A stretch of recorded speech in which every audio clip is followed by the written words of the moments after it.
2020년 10월 11일 오순절 후 19번째 주일 예배를 드리도록 하겠습니다. 묵상으로 기도하십니다.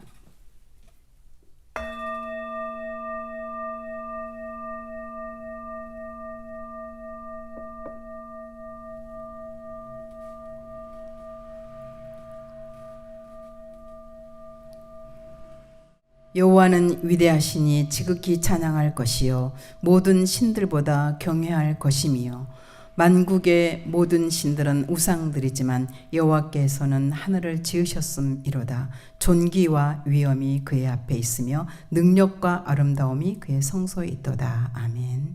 하나님 감사드립니다. 저희들 어디에 있든지 오늘 이 시간 기억하고 우리 하나님께 경배와 찬양을 드릴 수 있도록 도와주셔서 감사드립니다. 온전하게 우리의 마음과 생각이 주님께 붙잡혀서 온전한 예배자가 될 수 있도록 붙들어 주시기를 원합니다. 예수님의 이름으로 감사하며 기도합니다. 아멘.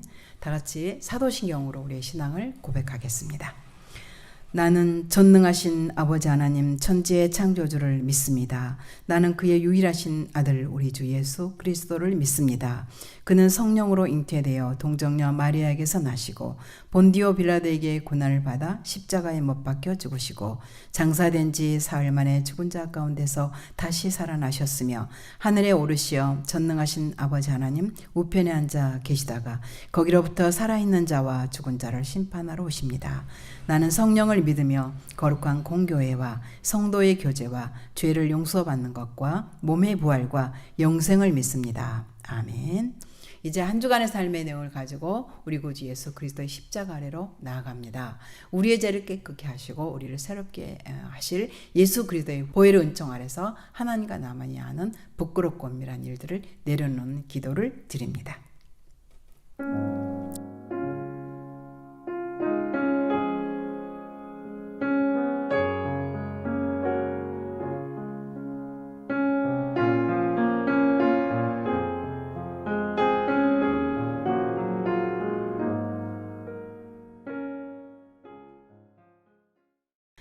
여호와는 긍휼이 많으시고 은혜로우시며 노하기를 더디하시고 인자하심이 풍부하시도다. 자주 경책하지 아니하시며 노를 영원히 품지 아니하시리로다. 아멘. 우리의 죄를 사하시는 용서의 말씀 시편 103편 8절로 9절 말씀이었습니다. 다 같이 감사의 찬양 200장 드립니다. 달고 오면 그 말씀 200장 함께 합니다.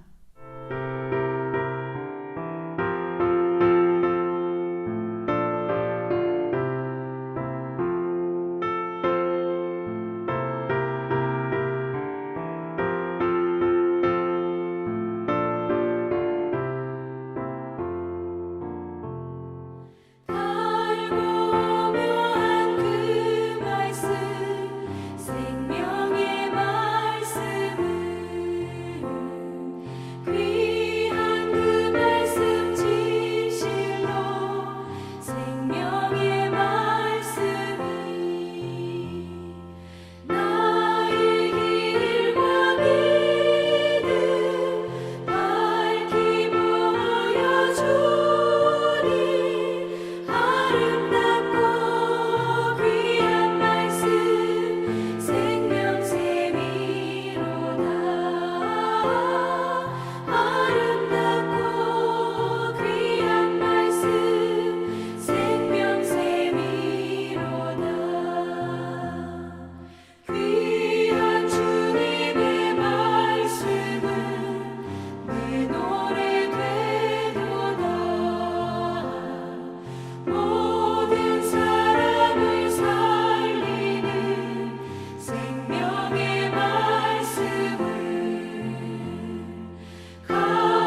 이제 우리 예배를 위해서 박인숙 권사님 기도하십니다.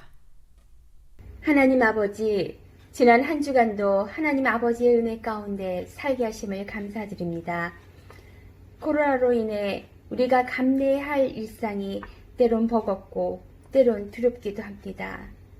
그러나 결코 홀로 내버려 두지 않으시고 내가 너와 함께 한단다 말씀하시며 가장 완전한 길로 인도하심을 믿고 감사드립니다.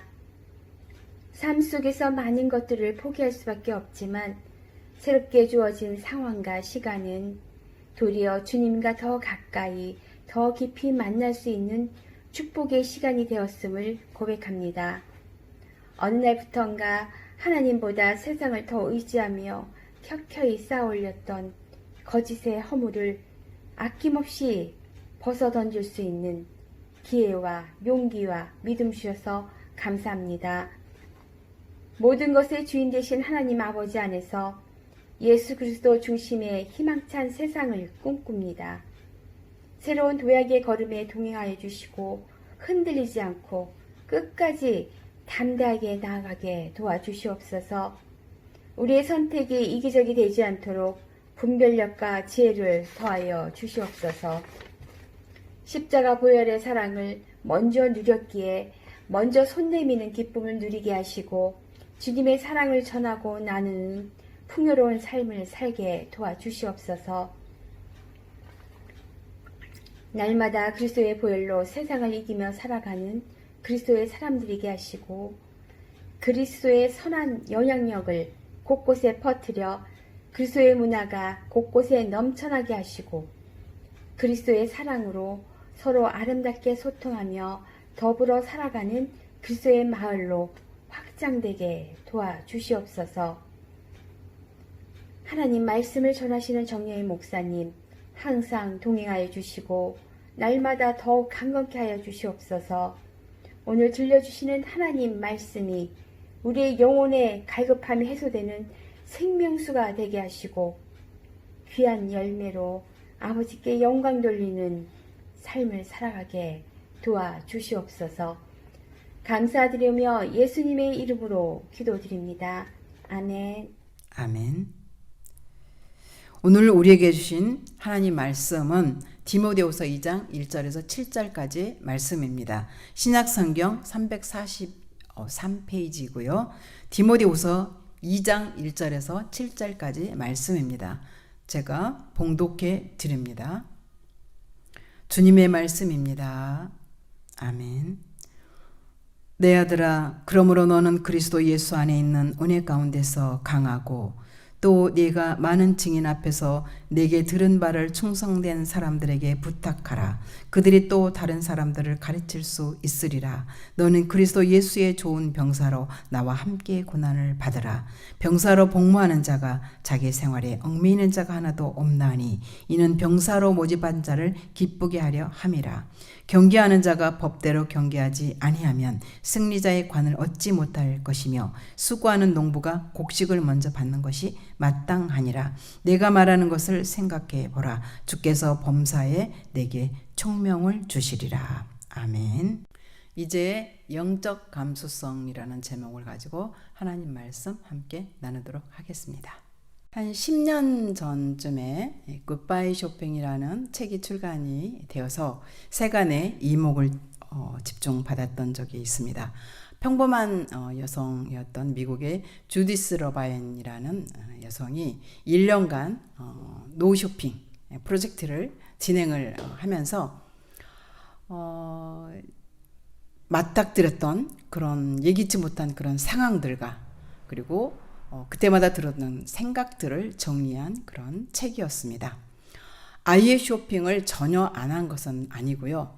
꼭 필요한 생필품만 사고 그리고 사치품이라고 생각되어진 것은 전혀 사지 않는 그런 실천을 했었습니다. 우리가 지금 자본주의 안에 살고 있잖아요.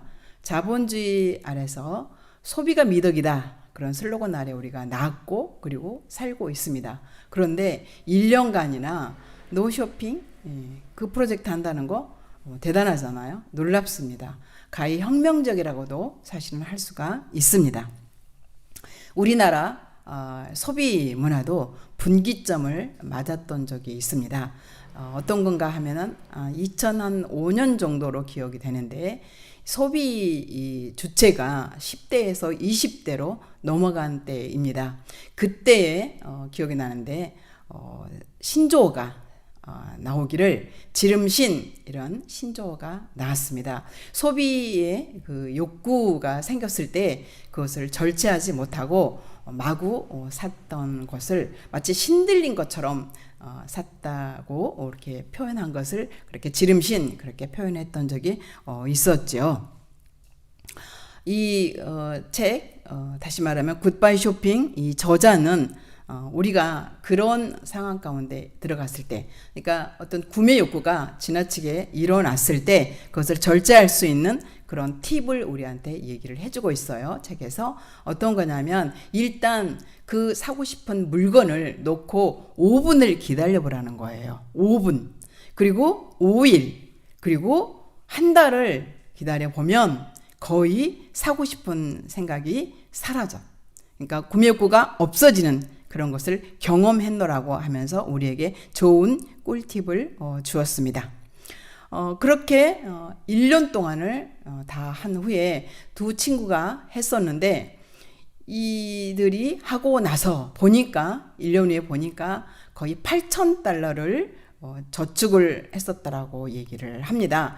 $8,000면은 우리나라 돈으로 아마 한 1,000만 원이 좀 못 되는 그렇지만 굉장히 큰 돈이죠. 그런 돈을 그냥 이 생활비에서 늘 나가던 생활비에서 저축했다라는 거에 의미가 있는 거지요. 그런데 그 책은 다시 젊은이들 사이에서 다시 회자가 되고 그리고 곽광을 받고 있다라는 겁니다. 왜 그럴까요? 아마 어쩌면 우리도 그렇게 해야 되지 않나. 아마 그런 생각들을 했기 때문에 다시 이런 책이 또 이렇게 관심의 대상이 되는 것 같습니다. 한 가지를 제가 좀 더 얘기를 해보면 한 방송사에서 20대 여성이 고향에 내려가서 아버지의 직업, 아버지 하는 일을 이렇게 돕다가 그것을 전수받는 그런 장면이 나왔습니다. 아버지가 어떤 일을 하는가 하면은 인삼, 그러니까 우리가 보통 인삼밭 그렇게 하면 검은 천으로 쭉 줄지어서 늘어진 것들을 생각하는데 그 아버지는 산에다 무작위로 이렇게 뿌려놓고 그리고 관리를 해서 거의 산삼과 똑같은 그런 효과를 내는 그런 산삼밭을 하고 있었습니다. 그런데 그 산삼 밭에서 가장 큰 장애물이 뭔가 하면은 들쥐라고 합니다. 이 들쥐가 산삼밭을 자꾸만 이렇게 망쳐놓기 때문에 언제나 좋은 작황을 못하게 되는데 이 들쥐의 천적이 여러분 독사랍니다. 뱀이랍니다. 그래서 아버지는 늘 나가서 시간이 될 때마다 독사 뱀을 많이 잡아다가 그 산삼밭에 풀어놓으면 이 들쥐들이 접근을 못해서 산삼을 잘 이렇게 지켜낸다는 그런 얘기였습니다. 그런데 한번 여러분 생각을 해보세요.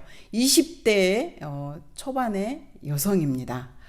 서울에서 미술학원 강사를 하다가 코로나19 때문에 이제 계속 할 수 없어서 고향으로 내려왔는데 미술학도 이 초반에 20대 초반에 이 여성이 어떻게 그런 독사와 뱀을 잡아서 아버지처럼 그렇게 한 밭에다가 풀어놓고 이런 일들을 여러분 어떻게 할 수 있을까요? 미술학도 했던 이 여성이 어떻게 젊은이가 아버지가 하고 있는 그 거칠은 그런 일들을 전수받는다? 이렇게 유업을 이어받는다. 정말로 평소 같으면 여러분 생각해 볼 수도 없는 그런 얘기입니다. 뭐가 필요할까요? 생각의 전환이 필요한 거겠죠. 전혀 다른 생각의 전환. 지금까지 생각했던 것을 그대로 고집하면은 절대로 그런 일을 할 수가 없습니다. 혁명적인 전환이라고 우리는 그렇게 얘기합니다. 이렇게 노쇼핑 프로젝트라든지 아니면 전혀 해보지 않은 일을 도전해 보는 거, 이제는 우리도 그런 것이 필요해진 것은 아닐까요? 근데 그런 일이 필요해지는 것은 알겠는데 어떻게 우리가 그런 것들을 우리 삶으로 끌어들여올 수 있을까? 어떻게 그것이 나에게 올 수 있을까? 여러분 그것은 결국은 사람을 통해서 옵니다. 그 어떤 여성처럼 부모님 또는 가족 또는 형제 또는 지인, 스승 이런 분들을 통해서 그들의 초대와 그들의 권면 또는 함께 사람들과 나누는 소통과 정보를 통해서 우리는 그렇게 전혀 다른 생각의 세계로, 전혀 다른 삶의 현장으로 초대받아서 갈 수가 있습니다. 오늘 디모데도 스승 바울을 통해서 전혀 새로운 삶의 패러다임으로 초대를 받고 있습니다. 여러분, 디모데는 소아시아, 지금의 터키 지방에 있는 루스드라 거기 출신입니다. 65세에 에베소에서 주교를 했습니다. 그리고 AD 80년에 순교를 합니다. 바울의 사랑을 너무 많이 받았고요. 바울과 함께 사역하는 동안에 선교사로 다른 지방으로, 여러분 다른 나라로 파송을 3번이나 받습니다. 신실한 디모데입니다. 그런데 그런 이미 사도적인 삶을 살고 있는 이 디모데에게 오늘 바울은 다시 한번 이렇게 강조하고 있다라는 겁니다. 전혀 다른 삶으로 초대하는데 그 내용을 봤더니 본문이 말하는 대로 정리를 해보면 첫 번째는요, 디모데에게 그렇게 말합니다. 예수 그리스도의 은혜를 통해서 힘을 공급받아라. 날마다 매일매일. 그리고 또 하나는 어떤 거죠? 내게 들은 바 충성된 그런 사람들에게 부탁하라. 다시 말하면 복음을 전할 수 있는 성품이 좋은 그런 제자를 찾아라. 2절이죠. 3절에서는 그렇게 말합니다. 나와 함께 고난을 받으라. 그러니까 다시 말하면 예수 그리스도의 복음을 전하기 위해서 너도 함께 나와 함께 고난을 받으라. 그렇게 얘기를 하고 있습니다. 이 바울의 얘기를 오늘 우리들에게도 한번 적용을 한번 시켜 봅시다. 예수 그리스도의 은혜를 통해서 매일 힘을 공급받는다. 여러분, 이렇게 되면 우리가 제일 먼저 무엇을 생각을 해봐야 할까요? 내가 어디서 내가 살아가는데, 내가 행동하는데, 말하는데, 생각하는데 에너지를 공급받고 있지? 여러분, 우리는 그것을 먼저 돌봐야 됩니다. 나는 정말로 예수님께 그 힘을 받고 있는지, 말씀을 통해서 그 에너지를 받고 있는지, 아니면 내가 속해 있던 어떤 조직의 세계에서, 또 사회적 어떤 신분에서, 아니면 재물에서, 혈육에서, 또는 지연이나 학연을 통해서 내가 에너지를 받고 있는 것은 아닌지, 아니면 그도 아니면 독선적인 어떤 아집이나 고집, 그리고 에고, 내가 갖고 있는 이 에고를 통해서 내가 에너지를 받고 있는지 여러분 돌아볼 수가 있어야 됩니다. 그런데 사실은 우리가 그런 것들을 통해서도 실제로 에너지를 받습니다. 자기가 속한 조직이나 사회, 가족들, 여러 가지 하고 있는 일들, 이 모든 것들이 우리들에게 주는 에너지 상당하지요. 에너지를 받고 있습니다. 그러나 바울은요, 우리에게 그렇게 말하고 있는 겁니다. 우리가 정말로 제대로 가장 잘 쓸 수 있는 효과적인 그런 에너지는 오직 예수 그리스도로부터 나오는 은혜 안에서 받을 수 있다라고 얘기를 하고 있습니다. 실제로 여러분, 세상에 주는 힘, 세상에 주는 에너지는 소모품입니다. 일회성에 그치기가 쉽습니다. 그러나 주님이 주는 힘은 쓸수록 여러분 시너지 효과가 더 많이 납니다. 주님께서 우리에게 부어주시는 에너지는 훨씬 더 여러분 상승 효과가 우리가 생각했던 것보다 훨씬 더 높습니다.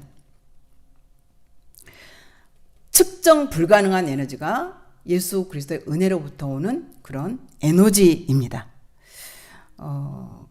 정말 저 여러분도 예수님으로부터 오는 그 은혜로부터 주어지는 여러분 그런 에너지, 긍정적인 에너지, 창조적인 에너지, 사랑의 에너지, 소망 있는 그런 에너지를 다 받고 살게 되기를 축복합니다.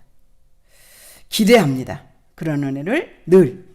그리고 다음으로 충성된 제자를 양육하라, 그렇게 얘기를 하고 있습니다. 여기서 충성되다, 충성은 피스토스라고 하는 말을 쓰고 있는데 그 말 자체의 뜻은 염려하지 않고 그리고 의지적으로 기뻐한다, 그런 뜻을 갖고 있습니다. 염려하지 않고 의지적으로 기뻐한다. 그래서 충성이라는 단어로 번역을 하고 있습니다. 그런데 이 충성이란 이 단어 피스토스, 이것은 충성이라고 번역할 수 있을 뿐만 아니라 좋은 성품으로도 번역을 할 수가 있습니다.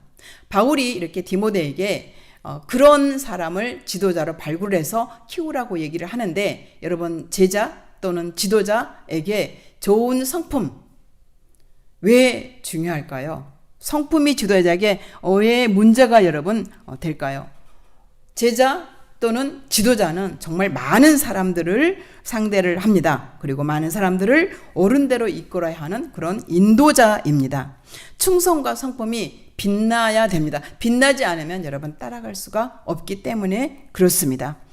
한 사람의 잘못된 오판이 여러분 지도자라면 그와 관계하고 있는 그가 소속된 많은 사람들이 오히려 어둠의 세계로, 잘못된 그런 인식의 세계로 빠지는 것들을 우리는 너무나 많이 볼 수가 있기 때문에 그렇습니다. 정말 좋은 지도자는 여러분 그래서 자기는 숨고 예수님은 드러나게 해서 사람들이 주님을 따라가도록 하는 겁니다. 자기의 연약함 숨기지 않고 드러낼 수도 여러분 있고요. 스스로 긍휼을 구하면서 주님의 은혜가 어떻게 임하는지를 보여주는 것이 여러분 진정한 지도자라고 볼 수가 있습니다. 그래서 예수님도 이 땅에 계시는 동안에 정말 많이 기도하는 모습을 우리 가운데 보여주셨습니다. 사실은 예수님 하나님과 하나라고 그러셨어요. 굳이 예수님 기도 안 하셔도 됩니다. 그런데도 불구하고 예수님은 우리가 예수님을 따라갈 수 있도록 보고 여러분 그런 생활을 했던 것을 우리에게 많이 보여주셨습니다. 제자 양육, 여러분 어려운 게 아닙니다.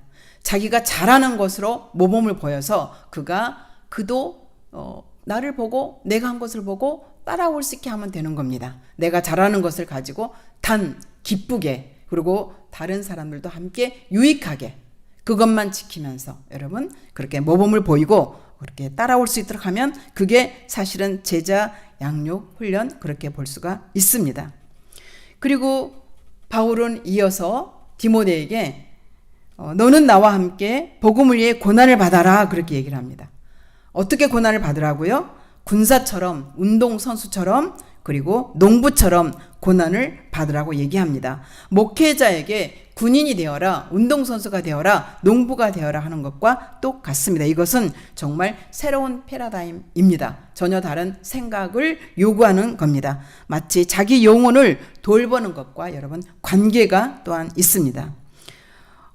목회자인데 여러분 기도를 많이 해라, 설교를 많이 해라, 세미나를 많이 해라, 신방을 많이 해라, 그런 얘기를 하지 않습니다. 오히려 이렇게 군인처럼 또는 운동선수처럼 농부처럼 그렇게 되라고 얘기합니다. 이렇게 세 가지의 여러분 직업군의 특성은 사실 목회자에게는 사실은 쉬운 얘기는 아닙니다.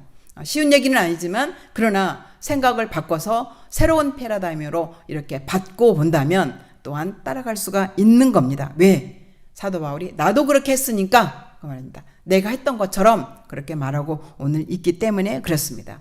여러분 군인의 핵심 가치가 뭘까요? 군인은요 복종하는 거, 명령에 복종하는 거, 그 다음에 충성하는 겁니다. 이게 군인의 핵심 가치라고 볼 수가 있습니다. 여러분 무엇을 위해서 그렇게 충성하고 복종을 해야 될까요? 아무 죄가 없는 그런 사람들이 위협당할 때에 그들의 생명을 지켜주기 위해서입니다. 단지 그들의 연약한 자들의 자기 힘으로는 막아낼 수 없는 그런 사람들의 삶을 보존해 주기 위해서 있는 게 군대입니다. 그래서 군대라는 것은 국가라는 그런 DNA가 이미 들어 있습니다. 군대는 사실은 그 말 그대로만 보면은 상당히 여러분 강하게 들립니다. 군대 폭력적으로 들립니다. 어쩌면 가장 폭력적인 그런 어떤 조직이 평화를 지켜내는 겁니다. 그런 아이러니를 감당하기 위해서 군사는 자기 생활이 없다고 얘기합니다. 군사는 자기 생활이 없습니다. 사생활이 없습니다. 개인보다 모두의 행복, 모두의 정의, 모두의 평화, 이것을 위해서 먼저 우선적으로 그렇게 결정을 해야 됩니다. 여러분 쉽지 않습니다. 그래서 고난이라고 얘기를 하는 겁니다. 쉽지 않은 일입니다. 당시 로마는요, 이 복음서를 글을 디모데가 썼을 이 당시 디모데를 위해서 보낸 이 편지를 썼을 그 당시에 로마는 계속해서 여러분 전쟁 중이었습니다. 그래서 이 비유가 얼마나 마음에 와 닿고 그리고 실감이 났을까 여러분 생각해 봅니다. 이처럼 군인이 상사의 명령에 복종을 하듯이 사명에 헌신을 하듯이 예수 그리스도의 복음과 예수 그리스도의 말씀에 이렇게 헌신하고 순종할 수 있도록 체질이 그렇게 돼야 된다라고 얘기를 하고 있는 겁니다. 사실 군인이 이런 특히 체질이 군인 체질이 아니면 굉장히 사실은 어렵죠. 그 생활 해내기가. 그리고 바울은 이어서 운동선수의 고난을 이렇게 또 몸에 가지라 그렇게 얘기를 하고 있습니다. 운동을 즐기라고 하지 않습니다. 선수입니다. 경기하는 자니까.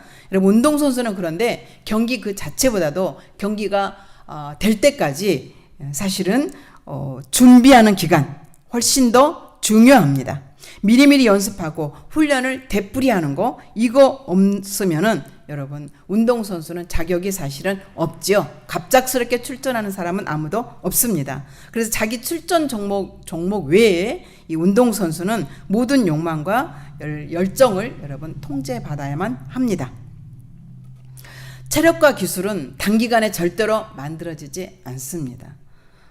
많은 기간, 장기간 정말 연습을 해야 됩니다. 경기를 할 때도 운동선수는 법대로 해야 됩니다. 룰대로 해야 됩니다. 룰이 생명입니다. 예를 들어서 단거리 선수가 제 아무리 일찍 들어왔다 하더라도 출발하는 그 시각의 출발선에서 넘어서 있었으면은 여러분 아무리 일찍 들어와도 그것은 무효입니다. 룰이 정말 지키는 것이 여러분 생명인 것을 알 수가 있습니다. 군대가 조직의 훈련을 받는 것이라면 운동선수는 자기와의 투쟁입니다. 본성과 싸우고 한계에 도전하는 겁니다. 운동선수는 그래서 영성훈련의 하나이기도 한 마지널리티에 목숨을 걸어야 됩니다. 마지널리티, 승부를 거는 건데요. 이것은 뭐냐면 주변의 또는 한계의 그런 뜻을 갖고 있습니다. 자기 한계를 극복하는 훈련입니다.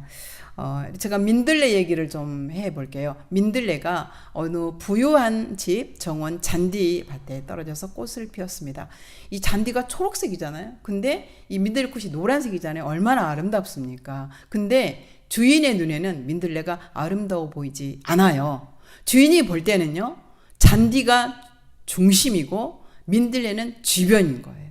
그래서 주변부였던 민들레는 뽑히고 또 뽑히고 뽑혀서 언제나 버려집니다.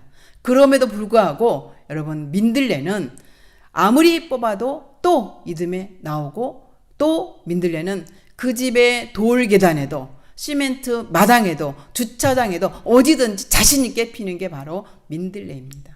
그 민들레가 갖고 있는 정신, 이게 마지널리티의 정신입니다. 주변부의 한계를 벗어나 버리는 겁니다. 여러분 예수님이 어디에 오셨습니까? 중심부 예루살렘에 오셨습니까? 아닙니다. 갈릴리에서 시작을 하셨고 갈릴리에 먼저 오셨습니다. 여러분 갈릴리는 어디죠? 변방입니다. 이스라엘 변방. 그곳에 오셨지만 예수님은 그 변방의 한계를 벗어버리시고 어떻게 하셨죠? 세계의 중심에 서셨습니다. 세계의 기둥, 역사의 기둥이 되신 분이 바로 예수님입니다. 역사가 여러분 중심이 아니라 이렇게 주변부에서 시작되었음을 여러분 잊지 마시기 바랍니다. 그게 마지널리티 정신입니다. 자기 한계를 극복하는 겁니다. 여러분 자기 한계를 극복해야만 선수 승리할 수 있습니다. 월계관을 여러분 머리에 쓸 수가 있는 겁니다. 여러분들에게도 저에게도 우리 모두는 다 나름의 다 한계를 갖고 있습니다. 그런 한계를 갖고 있지만 예수님을 생각하시면서 민들꽃을 생각하시면서 한계를 극복해내시고 마지널리티의 정신을 여러분 잘 살려서 늘 승리하는 여러분 되시기를 축복합니다. 그리고 바울이 이제 또 마지막으로 얘기하는 게 농부처럼 농부가 받는 그런 고난을 받아라 그렇게 얘기합니다. 농부는요 어떤 고난을 받을까요? 씨를 여러분 뿌리기 위해서 땅을 갈죠. 씨를 뿌리고 잡초를 잡아주고 물을 주고 여러분 병충해를 막아주고 엄청난 수고와 애를 씁니다. 곡식에 대해서 굉장히 돌봄을 여러분 해야 됩니다. 우리가 쌀 한 톨을 위해서 농부가 88번이나 이렇게 가야 된다는 얘기를 듣고 있잖아요. 곡식은요 농부의 발소리를 듣고 여러분 자란다고 얘기를 합니다. 그렇지만 또 그렇게 했다고 되는 것은 아닙니다. 열매를 맺어서 익어서 수확할 때까지 또 농부는 기다려야 합니다. 결실을 기다리는 긴 인내의 시간들. 여러분 이것은 무엇과 같을까요? 자기의 비전을 돌보는 것과 똑같습니다. 자기의 비전을 돌보는 것입니다. 사람은 누구나 비전과 꿈이 있지만 목표가 있지만 가만히 있다고 그것으로 다가가지 않습니다. 그 비전, 그 목표 그것을 위해서 무한 여러분 노력하고 다가가고 앞으로 향해 가야 됩니다. 여러분 제가 해보니까 그 비전을 위해서 여러분 나갈 때 가장 큰 장애물이 뭐냐면 시간이 없는 거였어요. 시간이 없어요. 특히 현대인들은 무진장 바쁩니다. 무엇을 하는지 몰라도 정말 바쁘게들 삽니다. 내 비전 있지만 그 비전을 위해서 내가 쓸 시간이 나눠줄 시간이 없는 거예요. 왜요? 우선 내가 해야 될 일이 많아서 생존을 위해서 쓰는 시간들이 너무 많아서 비전을 위해서는 나눌 시간이 여러분 없습니다. 그렇지만 여러분 농부는 자기의 비전 관리, 열매를 위해서 시간 관리를 잘 합니다. 시간 관리를 잘 하는 농부는 반드시 여러분 수확을 제대로 제때에 얻게 됩니다. 왜요? 농부는요 비전을 위해서 시간 관리를 잘 하면 자생 능력이 커진다는 그 비밀을 농부는 알고 있기 때문에 그렇습니다. 자기 역량을 키우는 것은요, 여러분, 시간 관리의 문제와 직결이 됩니다.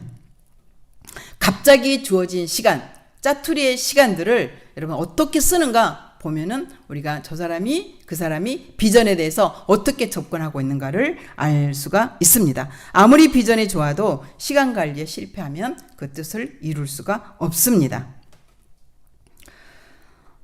분주함, 우리 가운데 있는 분주함, 그리고 성급함, 이런 사람은 인내하기도 어렵습니다.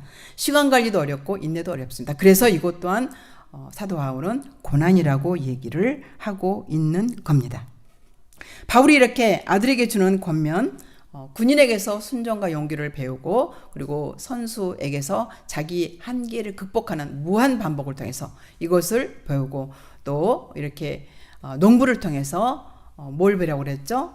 인내와 끈기 또 그런 것들을 배울 수 있도록 수고를 배울 수 있도록 그렇게 말을 하고 있습니다. 세상 사람도 저만큼 하는데 적어도 이만큼은 해야 되지 않아? 그만큼은 해야 되지 않아? 세상 사람보다 훨씬 더 높은 퀄리티 있는 그런 요구를 성경은 그렇게 많이 하고 있지 않습니다. 그만큼이라도 해야 우리가 정말 새로운 패러다임의 삶을 자기 혁명적인 그런 삶을 구가해 볼 수가 있기 때문에 이런 얘기들을 해주고 있습니다, 여러분. 정말 최소한 이 정도는 하고 있어야 우리가 전혀 다른 또한 삶에 대한 도전을 해볼 수가 있는데 이렇게 여러분 제가 마지막 마무리를 하면서 이런 삶을 살았던 한 사람을 저는 소개를 하고 싶습니다. 여러분도 잘 아시는 이디오피아의 마라톤 선수 아베베입니다. 아베베는 여러분 1960년에 로마 올림픽에서 마라톤 42.195를 뛰어서 금메달을 땄습니다. 그리고 다음 올림픽, 도쿄 올림픽 1964년에 금메달을 또 땄습니다. 로마에서 올림픽을 처음에 금메달을 땄을 때는 맨발의 아베베라는 칭호를 들었습니다. 왜냐하면 그는 42.195를 정말 맨발로 뛰었기 때문에 그렇습니다.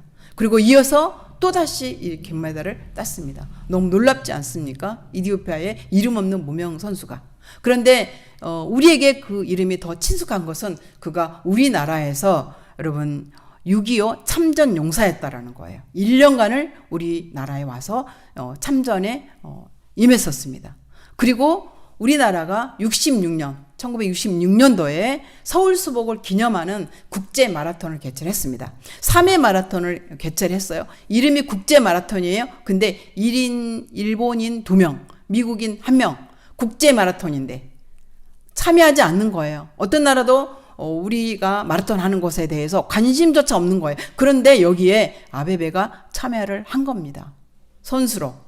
그래서 정말 우리나라의 여러 정말 사람들을 많은 우리 국민들에게 감동을 주었어요. 그런데 놀라운 건요, 여러분 자기가 갖고 있는 신기록에 거의 다가가게끔 열심히 최선을 다해서 뛰었습니다. 아베베는 동양의 이름 없는 정말 작은 나라, 이런 나라지만 참전했을 뿐만 아니라 이 나라에서 하고 있는 정말 누구도 관심조차 갖지 않는 작은 대회에 나와서 최선을 다해서 뛰어준 겁니다. 국민들이 굉장히 감동을 했죠. 근데 아쉽게도 이 아베베가 여러분 그 후로 교통사고가 나서 하반신 마비가 됩니다. 여러분 그래서 많은 사람들이 이제 인생이 끝났다고 했습니다. 그런데 아베베는 끝난 것이 아니었습니다. 또 생각을 바꿉니다. 이제 내가 장애인 올림픽에 나가면 되지. 그래서 썰매 타기 도전을 해서 금메달을 또 따게 됩니다. 그러면 양궁, 또 탁구 이런 거에도 다 도전을 합니다. 오늘 이 아베베는요, 사실 기독교인이었다고 어디서도 이제 증거한 것은 없지만 이디오피아는 기독교 국가입니다. 이미 성경을 알았고 이미 사도 바울의 얘기를 알았을 겁니다. 그는 이 디모데에게 줬던 말씀 그대로 예수님으로부터 오는 힘을 거절하지 않고 받았을 겁니다. 간구를 해서. 예수님으로부터 오는 그 힘을 가지고 자기는 언제나 새로운 패러다임에 도전을 했고 새로운 삶의 혁명적인 삶을 여러분 해낼 수가 있었습니다. 그리고 그가 정말 제자 양육을 했는지 안 했는지 모르지만 사실은 이 작은 나라에 와서 여러분 이렇게 마라톤에 참여해 준 것만이라도 이 작은 나라에 많은 사람들이 마라토너가 되고 싶은 꿈을 가지고 뛰었습니다. 여러분 그거 자체가 간접적이지만 제자 양육 아닙니까? 여러분 그리고 그랬을 뿐만 아니라 이 아베베는 정말 농사꾼이 정말 이 아주 간절한 마음을 가지고 농사를 지었던 것처럼 그렇게 또한 자기 자신의 영혼을 가꾸고 돌보는 일에도 여러분 게을리하지 않았습니다. 그래서 아베베는 오늘 우리가 본문에서 볼 수 있었던 것처럼 자기 관리를 철저히 했습니다. 자기에게 엄격하게 해서 군인처럼 그리고 스스로 운동선수니까 농부처럼 정말 자기 영혼을 돌보고 시간 관리를 잘하고 그 다음에 이렇게 새로운 생각, 도전, 패러다임 또 혁명적인 자기 삶의 어떤 관리 이런 것들을 통해서 우리에게 엄청난 감동을 주었던 겁니다. 오늘 이 말씀을 듣는 저와 여러분도 이와 같은 그런 은총을 받게 되기를 주의 이름으로 축복합니다. 기도하겠습니다.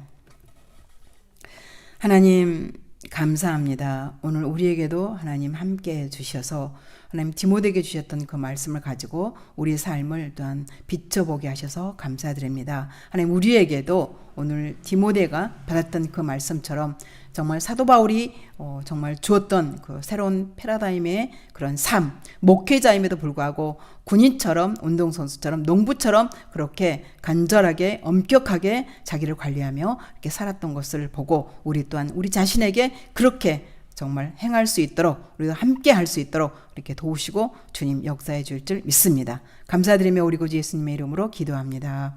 아멘. 이제 다 같이 결단의 찬양 490장 주여 지난밤 내 꿈에를 드립니다. 490장입니다.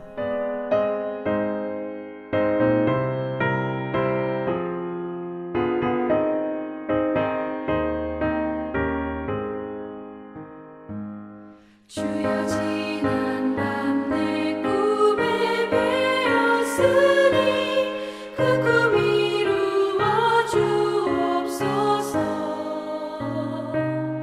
밤과 아침의 계시로 보여주소서.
기도하겠습니다.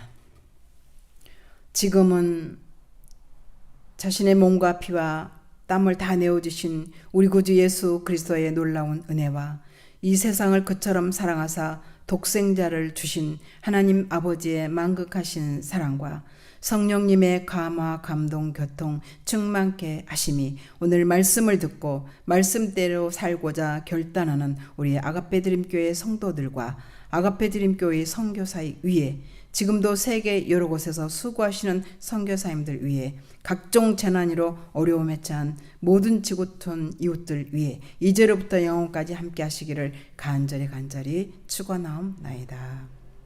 아멘.